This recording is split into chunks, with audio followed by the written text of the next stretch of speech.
La foi qui me fait vivre. Quelle est votre vie le 24 janvier? La parole de Dieu et la création. La vie est plus que la nourriture et le corps plus que le vêtement. Luc 12, verset 23. Notre vie nous a été donnée par Dieu et elle dépend de lui, comme la feuille dépend du rameau pour sa subsistance. La vie est une manifestation de l'amour de Dieu. C'est un talent que Dieu nous a confié à nos soins et c'est un talent très coûteux vu à la lumière du sacrifice du Fils de Dieu. C'est une expression de la propriété de Dieu. Nous sommes à lui par la création et doublement à lui par la rédemption. Nous tirons notre vie de lui. Il est le créateur et la source de toute vie. Il est l'auteur de la vie, supérieure qu'il désire que les êtres formés à son image aient. Chacun devrait se poser la question solennelle. Quelle est ma vie envers Dieu et envers mes semblables? Aucun homme ne vit pour lui-même. Aucune vie n'est simplement neutre dans ses résultats.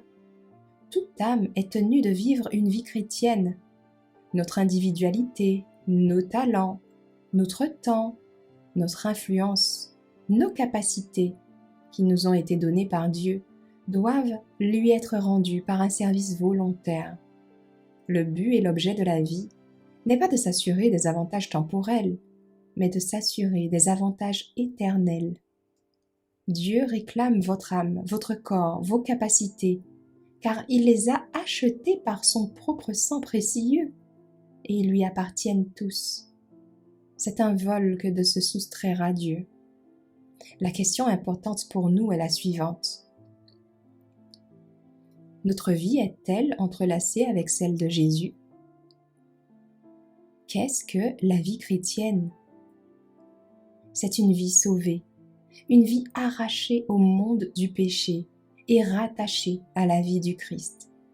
Si notre vie est cachée avec le Christ en Dieu, nous apparaîtrons aussi avec lui dans la gloire lorsque le Christ apparaîtra. Et pendant que nous sommes dans ce monde, nous donnerons à Dieu, dans un service sanctifié, toutes les capacités qu'il nous a données. Quelle est votre vie? Vous devez rencontrer cette question et y répondre un jour.